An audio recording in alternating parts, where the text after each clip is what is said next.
বাঙালির 12 মাসে 13 পার্বণ। দুর্গাপুজো, লক্ষ্মী পুজো, কালী পুজোর পর বৃহস্পতিবার ভাইফোঁটার উৎসবে মেতেছেন আপামর বাঙালি। সাধারণত ভাইফোঁটার থালি সেজে ওঠে রকমারি মিষ্টিতে। তবে বর্তমান প্রজন্ম অনেকটাই মুখ ফিরিয়ে নিয়েছে মিষ্টির প্রতি। শহরাঞ্চল থেকে গ্রামীণ মিষ্টির দোকানগুলিতে ভাইফোঁটার দিনে মিষ্টির দেদার বেচা কেনা চলত। লাইনে দাঁড়িয়ে মিষ্টি কেনার চিত্র ফুটে উঠত ক্রেতাদের। কিন্তু এবারের ভাইফোঁটায় অধিকাংশ মিষ্টির দোকানেই ভিড় নেই ক্রেতাদের। মিষ্টান্ন ব্যবসায়ীরা আশায় থাকতেন ভাইফোঁটার দিনে মিষ্টি বিক্রি করে লাভের মুখ দেখবেন। সেই মতে ভাইফোঁটার সময় নানা মিষ্টির পসরা সাজানো হয় দোকানে। মিষ্টান্ন ব্যবসায়ীদের দাবি, ভাইফোঁটার দিন মিষ্টির চাহিদা রয়েছে, কিন্তু আশানুরূপ বিক্রি নেই। স্থানীয় এক ক্রেতা অসিত কুমার মাঝি বলেন, মিষ্টি প্রিয় বাঙালি বর্তমান সময়ে অনেকটাই মুখ ফিরিয়ে নিয়েছে মিষ্টির প্রতি। সুগার ফ্রি কিংবা কম চিনিতে বানানো মিষ্টি কেনার আগ্রহ রয়েছে।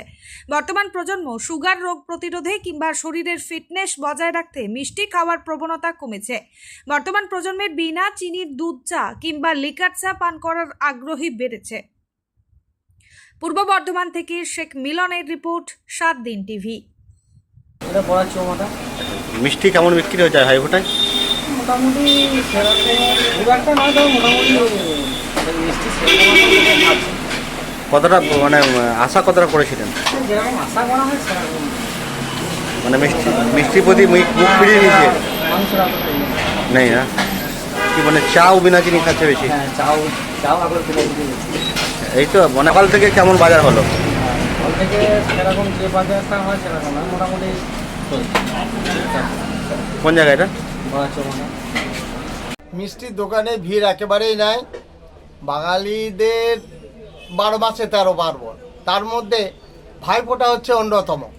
তা এই ভাইফোঁটা আগেকার দিনে দেখেছি লাইন দিয়ে মিষ্টি কিনতে, লাইন দিয়ে মিষ্টি কিনেও দেখেছি মিষ্টিও দোকানদার সাপ্লাই দিতে পারতো না। কিন্তু বর্তমানে দেখছি মিষ্টি দোকানে মিষ্টি তো রয়েই গেছে, মিষ্টি তো খেতে চাইছে না আজকাল মানুষেরা। কেন খাচ্ছে না?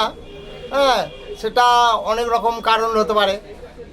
যারা যুবক যুবতী তারাও মিষ্টি বিমুখ হয়ে যাচ্ছে, চা খাচ্ছে সেখানেও চিনি ছাড়া চা খাচ্ছে, অথবা লাল চা খাচ্ছে সেখানেও বলছে চিনি দেন না।